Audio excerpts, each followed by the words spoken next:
I once asked the kid I was babysitting, "What do you think is hiding out there in the woods?" He didn't even blink. He just whispered, "My mother." I took the job because I was broke. That's how all bad horror movies start, right? I needed cash for the summer, so I posted an ad on Craigslist. When I got a reply from a family living in a secluded cabin, I hesitated. No neighbors, deep in the suburbs, right on the edge of a dense forest. But the pay was too good to ignore, so I swallowed my fear and drove out there. The house was essentially a glass box. It was cozy inside, sure, but it had these massive floor-to-ceiling windows everywhere. The living room faced a dark tree line, and the kitchen felt like it was practically outside. Upstairs there were just 2 bedrooms and a tiny, dusty attic with a single window overlooking the backyard. The kid, let's call him Jason, was odd. He wasn't mean or loud, just incredibly quiet. He was about 6 years old. I put him to bed early that night, mostly because I was bored and wanted to explore the house. I know I shouldn't snoop through people's stuff, but curiosity got the best of me. Around midnight, I was in the parents' spare bedroom, looking through a drawer full of random trinkets. I picked up a small porcelain horse statue, admiring how the moonlight hit it. Suddenly the light vanished. A massive shadow had blocked the window, swallowing the room in darkness. My stomach dropped. I froze, holding my breath. There was something standing outside the window. Logic told me it was a bird or a branch, but my gut told me not to look up. I stood there, paralyzed until the shadow finally moved and the moonlight returned. I shoved the horse into my pocket, mostly out of panic, and ran downstairs to the safety of the TV. Later that night, I heard a creak above me. I tried to ignore it, but the silence was too heavy. I went upstairs to check. Jason's bed was empty. "Jason?"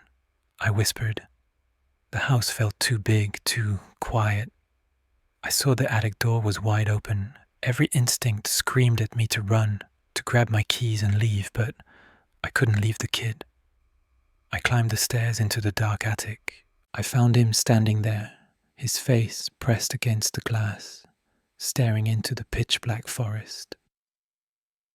"Jason, you scared me," I said, putting a hand on his shoulder. He didn't flinch. "What are you looking at?" I sat down next to him and looked out. The woods were suffocating. It looked like a wall of black ink. "What do you see out there?" I asked. He stayed silent. Trying to lighten the mood, I joked, "What do you think lurks out there in the dark?" "My mother," he said instantly. I laughed nervously. "What? Is that a joke?" "No," he said flatly. "She lurks, like a monster." A chill went down my spine. "Okay, that's enough. Your mom is out with your dad. She's nice. She doesn't eat people.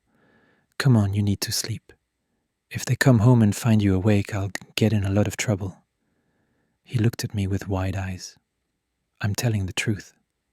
That shadow earlier, that was her." I dragged him back to his room and tucked him in. My back was to the window and the hallway behind me suddenly felt miles long. "Good night, Jason," I said, trying to leave. He grabbed my wrist tightly. "Wait, don't go. Let me tell you about my dream." "Jason, please." In my dream, I found a puppet. He started rambling about nonsense, but I realized something terrifying. He wasn't telling me a story because he wanted to. He was keeping me there. He was making me face him so that my back would stay turned to the window. His eyes kept darting over my shoulder, watching something behind me. When he finally let me go, he pulled the covers up tight. The parents came home an hour later. They seemed normal. The dad joked, the mom smiled. I acted like everything was fine. I declined a ride home, grabbed my bike and left. But I didn't go home. Not yet. I circled back to the yard and climbed onto the porch roof. I don't know why.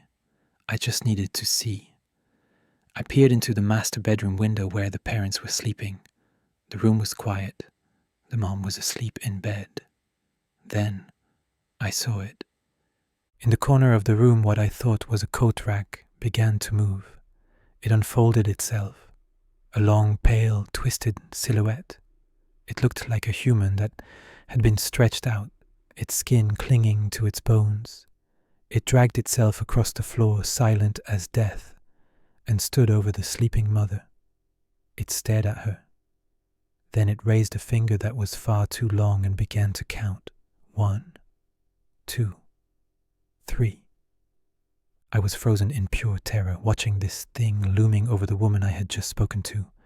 It kept counting, and then it stopped. Its head snapped toward the window. It looked right at me. I didn't scream. I didn't breathe. I scrambled down the roof and ran.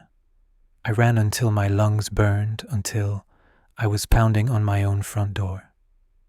I'm writing this from under my blankets, shaking. I don't know what that thing was. I don't know who or what came home with that father. But the kid was right. Something was lurking. And now, it knows where I am. That happened when I was a teenager. But my next story proves that sometimes the monsters aren't in the woods. Sometimes they are sleeping right next to you in bed. This is the story of why I left my wife. My wife, Lynn, and I have been together for 6 years. Our life was painfully normal. She is kind, intelligent, and serious. The kind of person who hates pranks and gets scared during horror movie trailers. That is why what started happening 2 months ago was so terrifying. It was completely out of character. It started small. I was in the kitchen making coffee before work when I felt eyes on me. I turned around and saw Lynn peeking from around the hallway corner. But she wasn't just looking, she was staring. Only one eye and half of her face were visible. When I noticed her, she didn't say anything. She just popped her head back behind the wall like a shy child and scurried away. At the time, I laughed it off. I thought she was finally loosening up, maybe trying to be playful.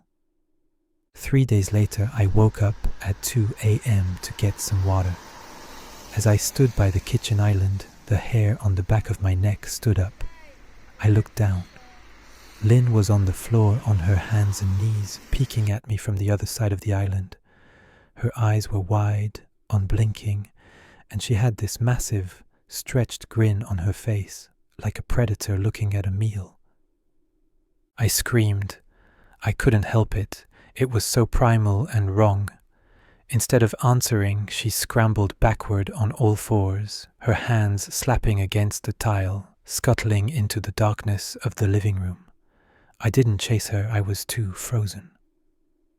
When I finally worked up the courage to go back to bed, she was under the covers, pretending to be asleep.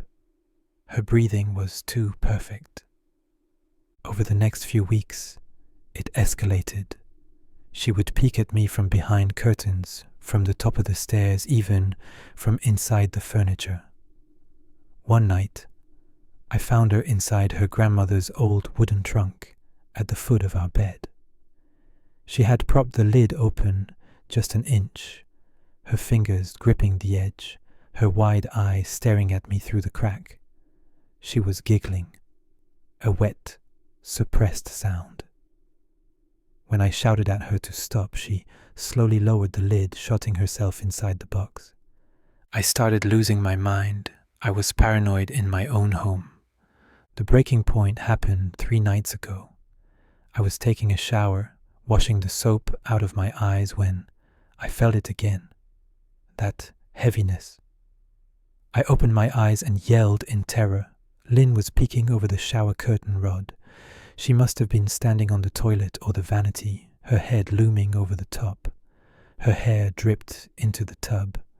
Her makeup was smeared down her cheeks, and her mouth hung open in a silent, gaping laugh. I jumped back, slipping in the tub. She didn't move. She just watched me with that dead, ecstatic expression. "Get out!" I yelled. "Get the hell out!" Slowly, agonizingly, she lowered herself down. I saw her shadow retreat through the curtain. Then, the bathroom door slammed shut. I locked the door and stayed in there for an hour. I was a grown man hiding in his own bathroom, terrified of his wife. I yelled at her through the door, demanding an explanation. Silence. Then, a faint moan. After an hour, I decided to make a run for it. I got down on my hands and knees and peered under the door gap to check if she was there. The hallway was empty. I unlocked the door, my hand shaking. I opened it slowly. Lynn. I looked to my left. The hallway closet door was slightly ajar. And there she was. She was wedged into the top shelf of the linen closet, contorted in an impossible position, peeking out from the darkness. Her eyes were locked onto mine. Her jaw was unhinged, her mouth opened so wide it looked painful. She was shaking, vibrating with excitement. When she saw me, she let out a shriek, a high-pitched sound of pure delight. I didn't think. I ran. I grabbed my car keys and bolted out of the house, driving straight to my brother Chris's place. I told him everything. He thought I was crazy, or that Lynn was having a mental breakdown. We agreed to go back the next morning together to get her help. When we entered the house the next day, the smell hit us first. It smelled like rot, like spoiled meat. "Lynn," I called out. The house was dark. All the curtains were drawn. We searched the rooms until we reached the bedroom. "Chris, look," I whispered, under the bed. Lynn was curled up under our king-sized bed, surrounded by things. I shined my flashlight. They were eyes, animal eyes, dozens of them ripped out and lined up in pairs on the carpet, staring at her. She turned her head to look at us. Her face was caked in dried blood. Her fingers were raw. "Lynn, baby, we need to get you help," I said, my voice trembling. She grinned, revealing teeth stained red. "I see you," she whispered. It was the first thing she had said in weeks. Then she lunged. She scrambled out from under the bed with inhuman speed, holding a shard of broken mirror glass. She slashed at my legs, laughing that manic laugh. Chris grabbed me and pulled me back, and we ran. We ran out of the house as she stood at the top of the stairs, banging the glass against the railing, screaming, "I see you! I see you!" I'm at a motel now. The police went to the house, but she was gone. The eyes under the bed were real. They belonged to neighborhood cats and squirrels.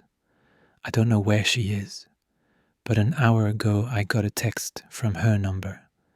It was just a photo of me, sleeping in this motel bed, taken from inside the closet. I'm putting down my phone now, because I just heard the closet door handle turn.